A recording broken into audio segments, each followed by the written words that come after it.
Hi, Andy Herringshaw with Tractor Innovations. Today I'm going to be showing you the installation of a remote hydraulic kit on this customer's L6060 cab tractor. I've been building these for several years for open station tractors. I'm really excited to be sharing with you that we now have an application for cab tractors. The heart of this system is this switching valve. When the knob is pushed in, your loader works completely as usual, but pull that knob out and one of your loader functions gets diverted to the rear for rear remotes. That'll let you control a hydraulic top link, which I also sell on my website, or add an implement such as a log splitter. I'm going to show you functioning of that today as well. So this kit comes complete with all the quick couplers, so it just really snaps onto your tractor quite easily.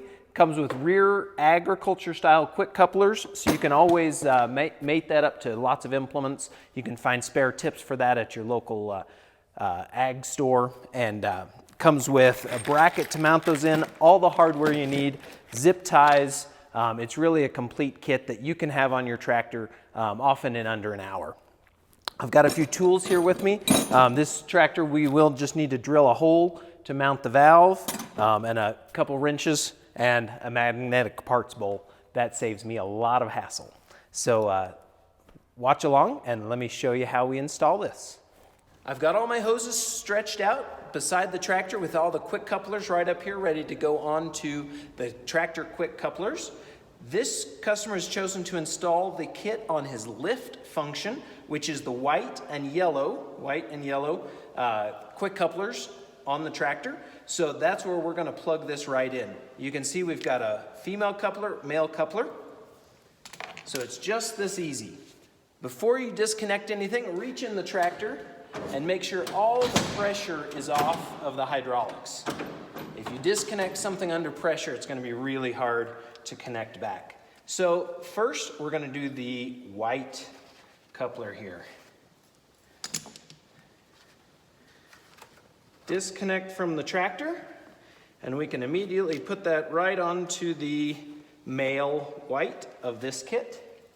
Plug the female right on there. This will get routed underneath the tractor, and this will get all zip tied together so it's really neat. We can do the same thing for the yellow.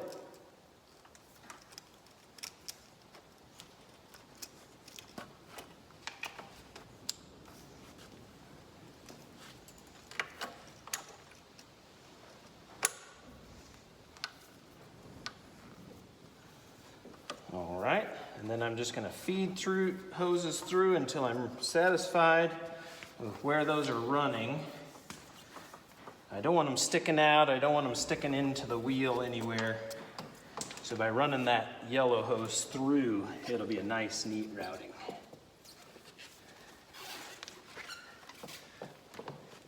That's really all I've got to do interacting with the tractor hydraulics. From there, we'll go connect those hoses back in the cab of the tractor. I'm going to take my time and route these hydraulic hoses next to existing hoses and over structural members and next to things that I can zip tie them to so that I've got a really safe routing. I don't want them rubbing on things that move. I don't want them getting caught on sticks and brush. So take your time and find a really smooth routing next to nothing that could damage them.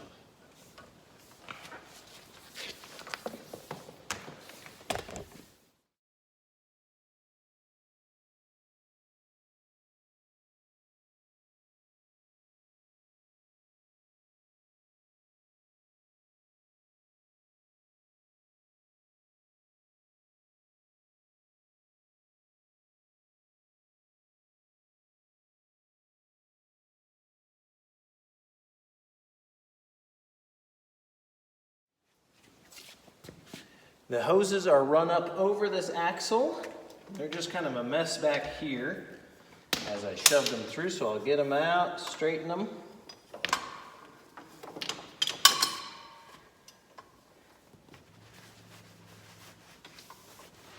Okay, all four of these hoses feed up through this access hole. Often there's a rubber plug here.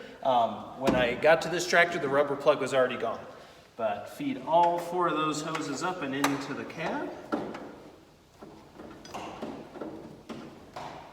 You may have to get up in the cab and pull, or if you got a helper, you can get them completely run up in there. And while we're right here feeding hoses, I've got my 2 short hoses that actually create the rear quick couplers. Those go into the cab as well.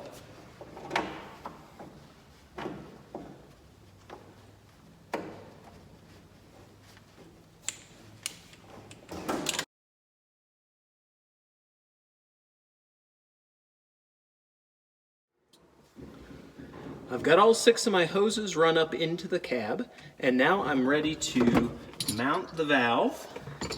I've sat in the seat and found that this spot right here on this kind of diagonal part is out of the way of your legs and is a convenient spot right next to the loader.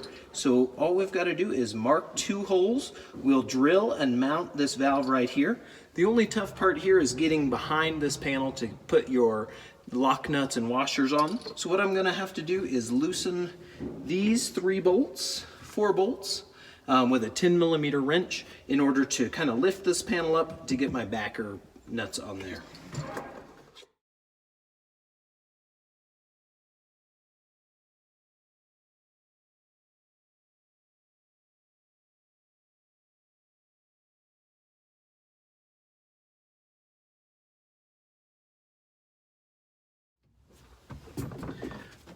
Always before drilling, make sure there's nothing sensitive, electronic or fuel or anything else you could damage behind that panel. From here, I can look right behind there. I can even feel behind it. I can see down with a flashlight. There's nothing I can damage, but I'm still going to be really gentle, not shove past where I need to go. But a quick drill with a 5/16 drill bit.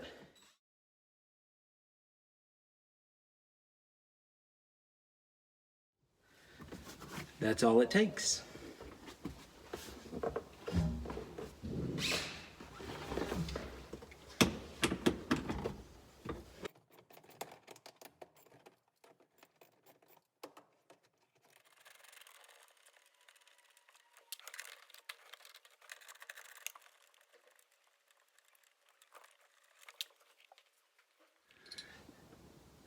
To mount the valve, I had the knob on here just for demonstration earlier, but I pulled that back off. That allows us to move this panel around a little easier with the knob off. So I've got my bolts through.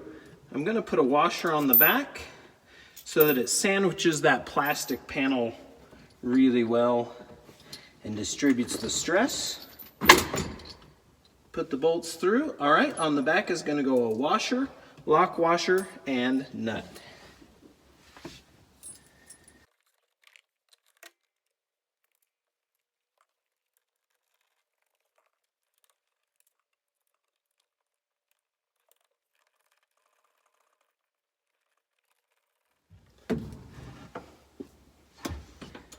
A 1/2-inch socket and a backer wrench finishes tightening these up.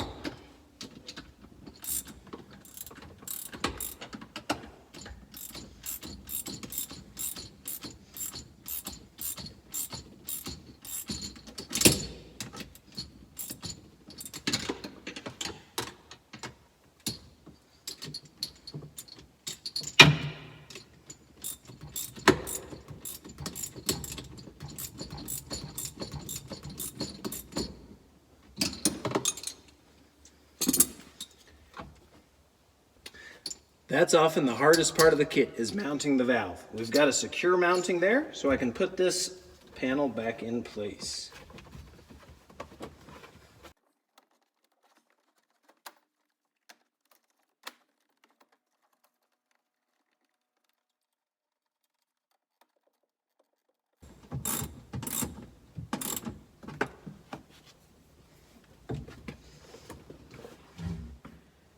To connect the hoses to the switching valve, it's just as simple as matching colors. I'm going to start with these bottom connections instead of the top ones, just because the hoses will be in the way if I start with the top. So I'm going to start from this one right over here. That's yellow-green. I've got my 11/16 and 7/8 wrench handy. pull that top off and curl up the hose however it needs to sit and thread it into that fitting. Get it as far as you can finger tight because it is a little tough to fit wrenches in here. All right, the 11/16 is my backer and I'll use the 7/8 to tighten it. Very important with these swivel fittings is not to over tighten them. They seal up internally and they're just sitting on about 3 threads. So you do not want to put your whole arm into this. Really, just use your hands. Okay, that's tight. That's all it needs. Next is red, yellow.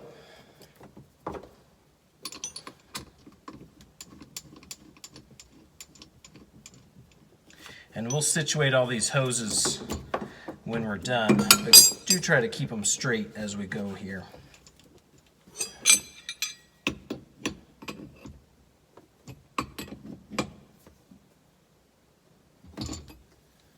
Okay, last one on the bottom is the just plain yellow.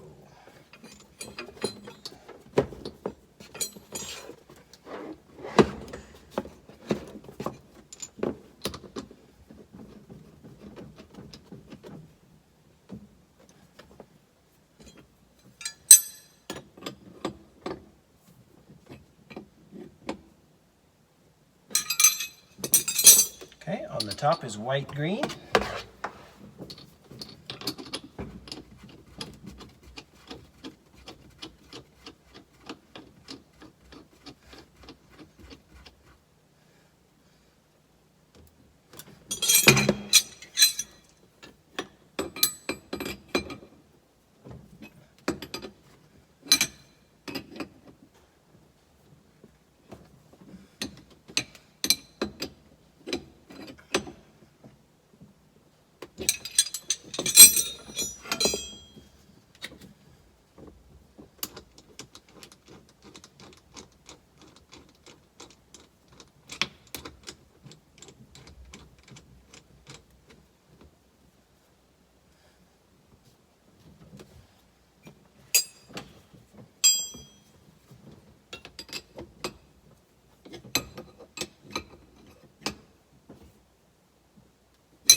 With that, all the connections are made. We just need to put the knob on. To install the knob, make sure you've got your lock washer on there.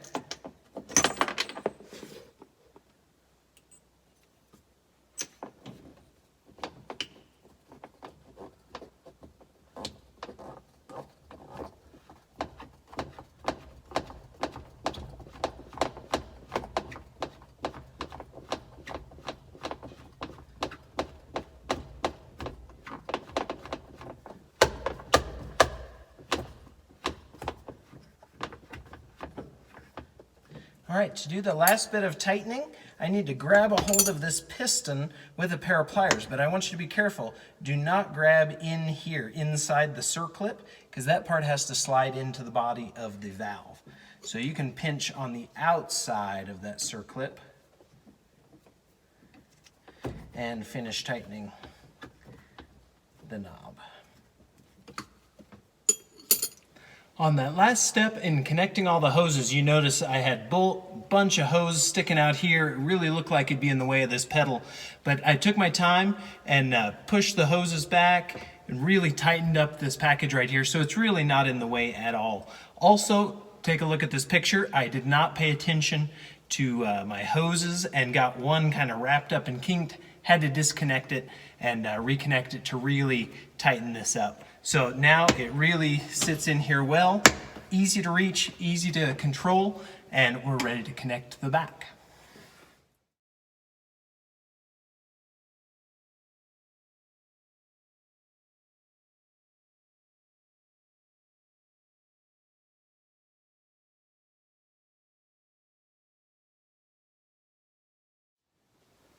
First thing out of the bracket kit is this mounting bar with a 1-hole end and a 2-hole end. The 1 hole goes to the tractor. The 2 holes will mount the rest of the bracket. This customer has chosen to mount it here to this holder of the top link. So I'm going to take this down, and with a 12mm wrench, loosen this up. You can really mount this anywhere you want to your tractor. Be careful, don't drill into the roll bar or anything on an open station tractor, but it's only limited by your imagination where you can connect this thing.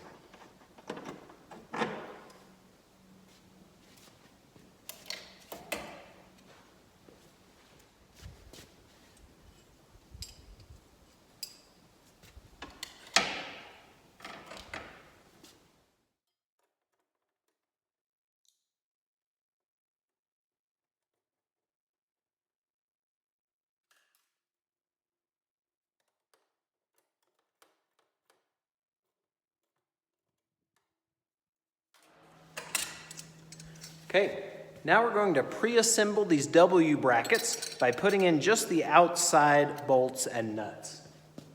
Take the smallest bolts that come with this kit, along with a lock washer and a nut,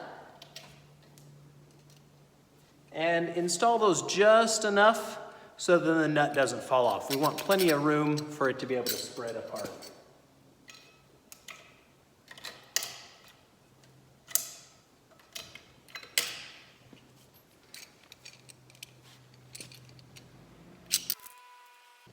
Okay, with that nut just barely on, this thing can open up quite a bit, and we are going to just slide our 2 quick couplers into there.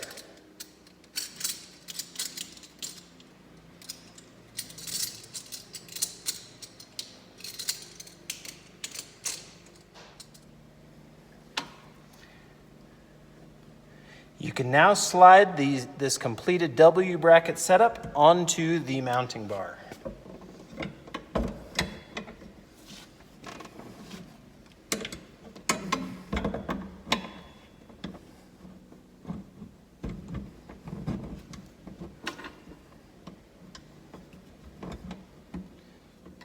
Take the longer bolts, slide them through.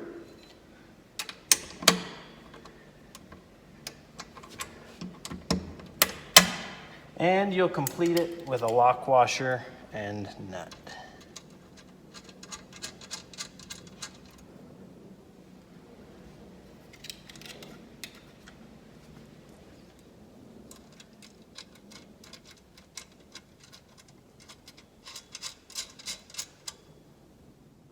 A final thing you can do before you leave the back of the tractor is to take one of your male fittings, either attached to a hose or just with a pair of pliers, and test it going in and disconnecting from the quick coupler to make sure everything's working correctly. Push to connect, pull to disconnect. It should be that easy. Push connect, pull disconnect. It's got that safety feature if you ever have an implement hooked up and forget to disconnect the hydraulics, it just pops out without breaking anything. With that, the job is done.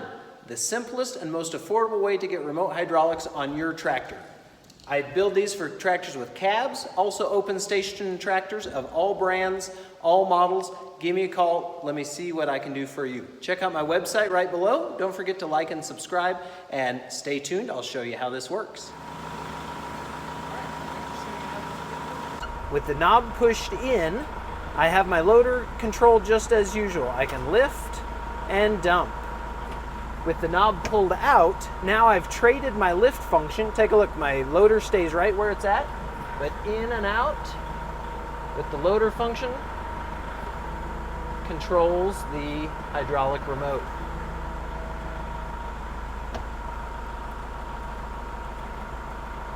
Thanks for watching. I'll look forward to helping you get more out of your tractor when you visit my website, tractorinnovations.com, or give me a call. My number's in the link below.